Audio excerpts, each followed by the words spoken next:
Hello guys, good morning. Good morning. Sana samahan nyo kami sa aming paglalakbay at pagrorota. Unang pagrorota kasama ang aming bisero. Yan guys. I-update ko kayo kung hanggang saan ang aming narating. Okay? Yan. May tsuro. Puyaters. Napagod sa ano tawag doon? Sa paghingi ng ayuda. Tara, samahan niyo po kami.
Maring Tawel, nakikidaan kami.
Unang sabak. Saan tayo makakarap?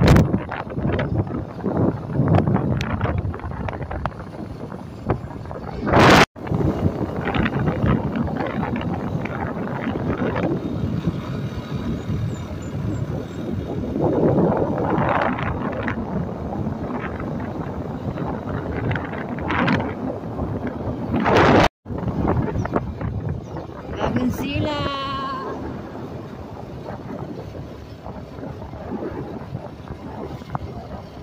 welcome bagong sila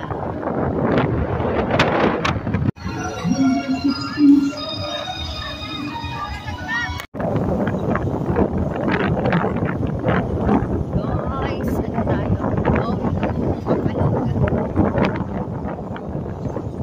medyo malayo-layo itong agaw.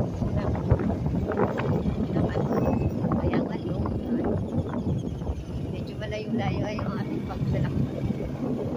Kaya lang kasabay ng mga nangangapanya. Mamaya baka makalibre kami sa mga ihahagis mo ng pagkain.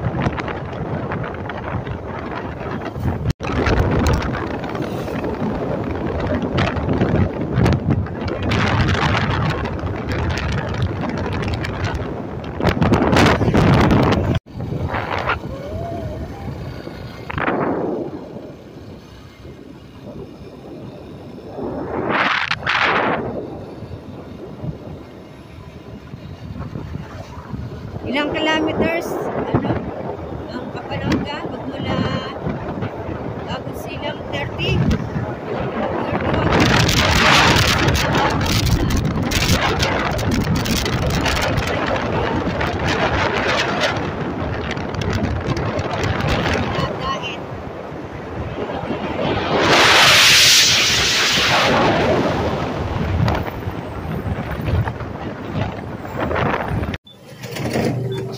Stop over muna guys. At nag-change oil. Nag-change oil ang aking bodyguard. Wow. Ay wow. Dito tayo pwedeng stop over mamaya guys. Ay parang nakita ko na to sa vlog ni Kuya Andy Kayaka. Kuya Andy, tama ba ako? No? Dito ka nag-stop over noon at tumambay muna. Ang ganda. Ang ganda. Eh, alam ko may zipline dyan. Hello, guys.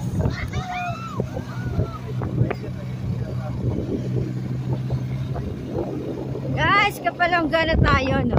Ano lang, 3 kilometers.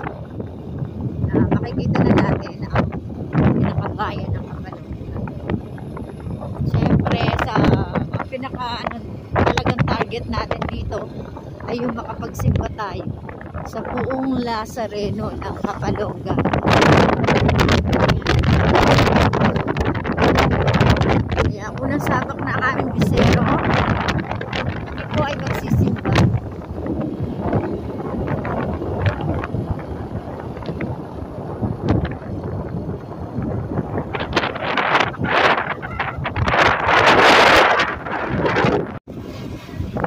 Ito na guys, nasa bahay na tayo ng Kapalongga. Kasi ang unang diretso natin ay sa simbahan.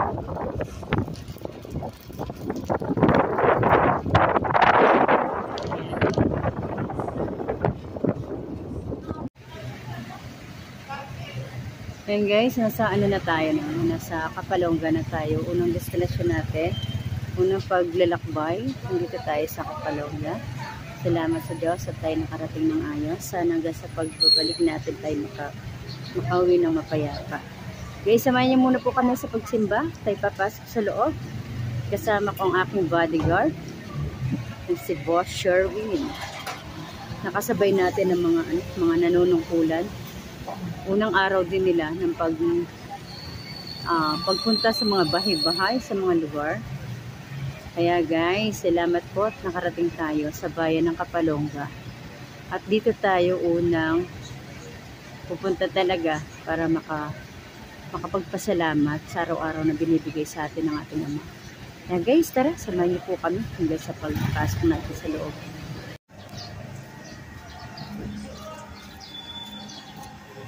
Hindi tayo ng kandila guys. Dahil sa araw na to ay 28, meron tayong pinaglaanan na para silbihan ng kandila. At ito, tinulungan tayo ni nanay. Ayan. Salamat nanay sa pagsindi. Ayan guys, meron tayong 3. Medyo mahangin kasi kaya namamatay.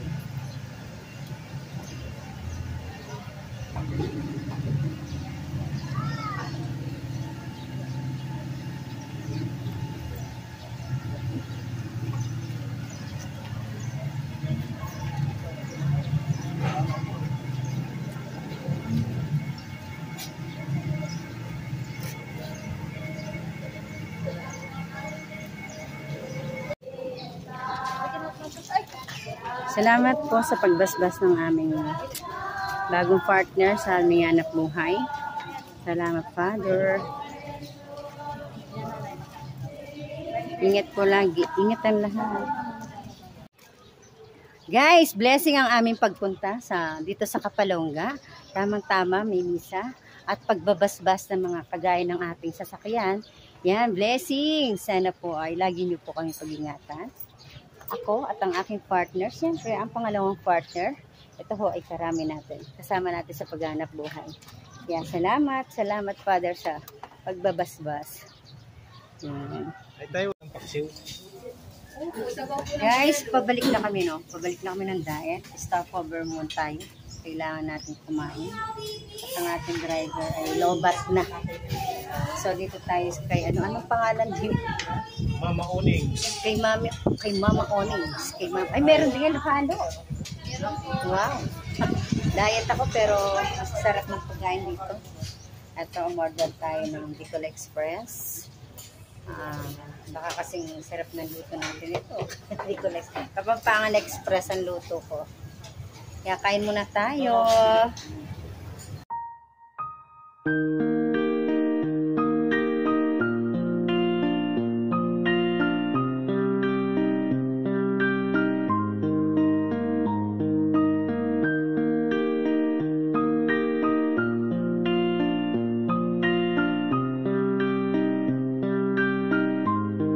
Sa kabila ng bawat pagsubok at problema, nanatiling matatag. Yan si Kalingap Velma. Ang pagtulong ay tapat, pagkat ramdam niya ang nararamdaman nyo. Kaya ang kanyang mga layunin, makatulong sa mga tao. Ibabahagi ang pag-ibig at kalinga sa iba. Yan si Kalingap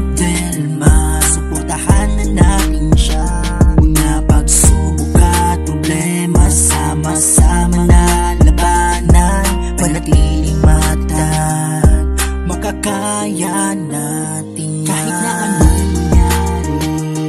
Tuloy-tuloy lang kaibigan, Kalingap Velma ay nariyan, hindi ka iiwanan. Kalingap Velma, tunay kang maaasahan, iyong pinagdaanan nagbigay ng kalakasan. Nanatiling matatag, hinarap lahat ng hamon, kaya ngayon hangad mo rin ay makatulong. Kalingap, suportahan natin na isang taong may mabuting puso at higaing makatulong sa ating mga kababayan. Kalingap Velma, please subscribe. Sa kabila ng bawat pagsubok at problema, nanatiling matatag. Yan si Kalingap Velma. Ang pagtulong ay tapat, pagkat ramdam niya ang nararamdaman nyo. Kaya ang kanyang mga layunin, makatulong sa mga tao. Ibabahagi ang pag-ibig at kalinga sa iba. Yan si Kalingap Velma. Suportahan na natin siya. Mga pagsubok at problema, sama-sama na labanan, panatiling matatag, makakaya natin kahit na anong mangyari. Tuloy-tuloy lang kaibigan, Kalingap Velma ay nariyan, hindi ka iiwanan. Kalingap Velma, tunay kang maaasahan, iyong pinagdaanan nagbigay ng kalakasan. Nanatiling matatag, hinarap lahat ng hamon, kaya ngayon hangad mo rin ay makatulong.